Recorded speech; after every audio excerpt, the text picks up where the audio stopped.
The conflict in the eastern part of Congo is about to change, and this is after Angola agreed or pledged to send more than 2,000 troops to Goma, that region where M23 is creating trouble, to fight. This time round, they are not coming to be like the Kenyan troops. They are not coming to sit there. According to their president, Lolenko, he said that they are coming to secure those regions that the M23 is operating from and to fight the M23 rebels head on.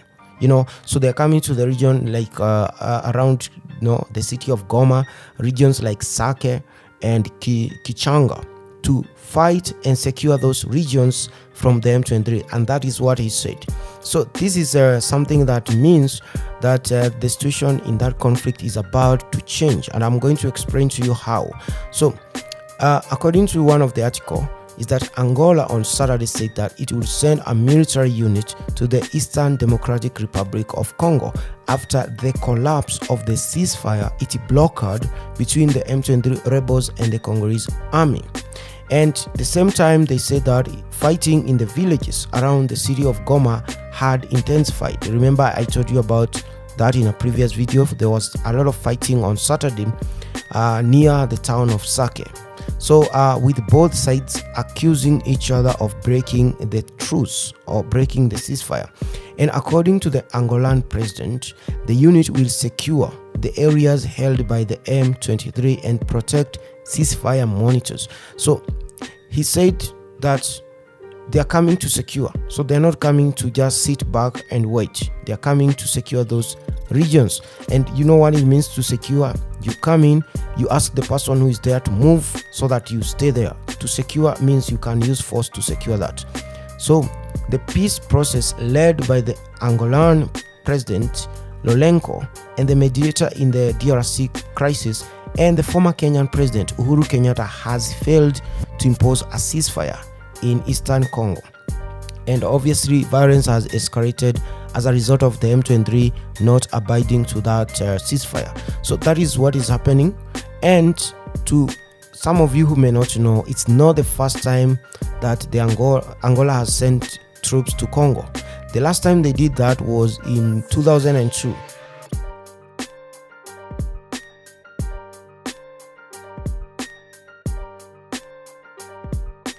And it's not the first time that Angola has sent troops to Congo, because the very first time was in 1997-98. And that time they were going to remove dictator Mobutu. Mobutu was a dictator in Congo for 40 years. So a lot of Congolese people back then, we used to call them the Zairois or Zairians, were tired of him. And they were willing to, sabotage him and get him removed. So there was this rebel leader called Laurent Desire Kabila, and he was living in Tanzania at the time in exile. So Rwanda approached him and told him, we can give you some troops, and you can also get your own troops and try to remove Mobutu. So in 1997, Desire Kabila got 10,000 troops, his own troops. His son was part of that rebel group made up of very young people in the forests of Congo, in eastern Congo. And Rwanda supported him with 13,000 more troops. And Paul Kagame was able to convince Banyamulenge people who live around this area you're seeing here, Uvira. Others live around Bukavu. Others live in this north, Goma and Masisi. So he convinced in this red area, the one I've shaded reddish, he convinced these people, the Tutsi people from Congo, to also join, because he promised that once Laurent Kabila forms government in Kinshasa, they are going to get government jobs, and they're also going to have their own province called I don't know what they were going to call it. But now they joined. 40,000 young men came and were given guns by Rwanda, together with 13,000 Rwandan troops. And in the north, Uganda provided 13,000 troops. And they also recruited some rebels from the north of Congo called MLC, or Movement for Liberation of Congo. The leader was Jean-Pierre Bemba. Jean-Pierre Bemba, he was that guy at the ICC. So about 100,000 troops were moving from east, led by Laurent Desire Kabila. The Rwandans, the Ugandans, and these other rebels were moving from the east, marching on Kinshasa. And along the way, they would come across Congolese soldiers who would just surrender because the Congolese soldiers were also tired of Mobutu. They wanted him gone. So a lot of Congolese soldiers joined these rebels to fight Mobutu. In the south, Angolan troops, more than 10,000 of them, were marching north to capture Kinshasa. And the reason they were doing it is because for those 40 years Mobutu was in power, he was supporting a rebel group in Angola called UNITA. This rebel group, led by that man called Savimbi, who was killed, I think, in 2002, was usually armed, trained by Mobutu himself. So that's why Angola, led by the President Dos Santos, sent 10,000 troops, complete with the armored fighting vehicles and tanks. They were very effective because they were well trained, well equipped. So they went and captured Kinshasa. Now, the whole group, so you understand, Angola, the Rwandans, Ugandans, Laurent Desire Kabila were one team, and they removed Mobutu. So once they removed Mobutu, they installed Laurent Desire Kabila.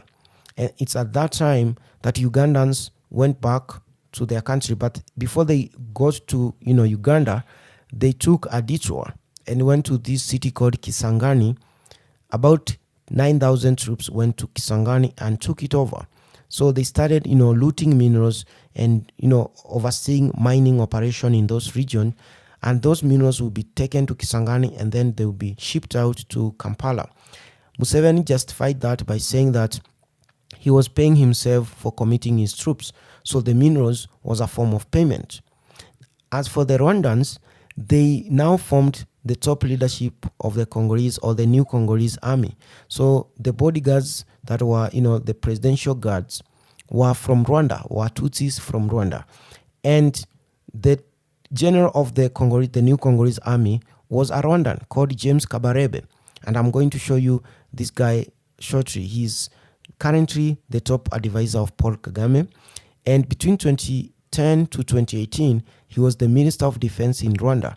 And in 2011-2012, according to a UN report, when M23 went and captured Goma, the US intercepted satellite communications, and they verified that they were taking orders from the Minister of Defense of Rwanda in 2012. And this Minister of Defense was James Kabarebe, the same guy who was in Congo about 15 years earlier. So you understand, Paul Kagame, this tiny country of Rwanda, had the idea or the imagination of having Laurent Desire Kabila as the president of Congo and as a puppet of Rwanda. That's what Paul Kagame has always wanted. So what happened back in 2001 is that Laurent Desire Kabila found that he was being used by Rwanda as a puppet. So one day he woke up and asked all the Rwandans, but that time we used to call them Rwandese, to leave Congo. So he asked all the Rwandese to leave Congo. Kabarebe was stripped his post of the top general in Kinshasa and asked to leave, and they were not happy. So what they did, instead of going to Rwanda, they went and captured the town of Goma, and they also asked Congolese Tutsis, these same guys in M23 who want to negotiate with the Congolese government so that they can be admitted back into the Congolese army. They told them back in 2001 to desert and leave the Congolese army and join the Rwandans so that they can go back to Kinshasa and remove Laurent Desire Kabila. And this is the second time Angola sent troops back to Congo, because the first time they were removing Mobutu, which they succeeded, and they went back home. But the second time, they came again to defend Laurent Desire Kabila from being removed from power by Paul Kagame and the Tutsi, now rebels from east of Congo and Uganda. So they came to try to remove him, but Angola moved in. Other countries came in. For example, Zimbabwe came to defend Laurent Kabila. They sent 20,000 troops, particularly in the south of Congo, in the regions of Katanga. Chad, another country from North Africa, sent 10,000 troops to defend Congo. And it did that because France asked them to send those troops, and France was to pay Chad and supply the logistics and the weapons. Another country that sent troops to defend Congo was Namibia. Another country that sent troops to Congo, though unverified, was Sudan, the North Sudan. And there were about 8 countries that sent their troops there. But then, definitely the Rwandans and the Ugandans and the Congolese Tutsis were not successful in removing Laurent Desire Kabila. But they only managed to order one of the bodyguards, who was still a Tutsi from Goma, to shoot him. So that's how he was assassinated. But now you understand. Angola went to Congo twice. The first time was to remove Mobutu, and the second time was to defend and protect Laurent Desire Kabila, even though they never succeeded because, as I said, he was assassinated. So this is the third time. They are coming now to Goma to fight the same people they were fighting back in 2002. They know those enemies. They are going to fight M23 because they were fighting those M23 back in 2002. Back then, they called themselves RCD. They are coming to fight the Rwandans because in 2002, they were fighting Rwandans to defend Congo. So you understand what I was trying to say. Angola is going to Congo not for the first time, not for the second time, but this is the third time they are sending their troops.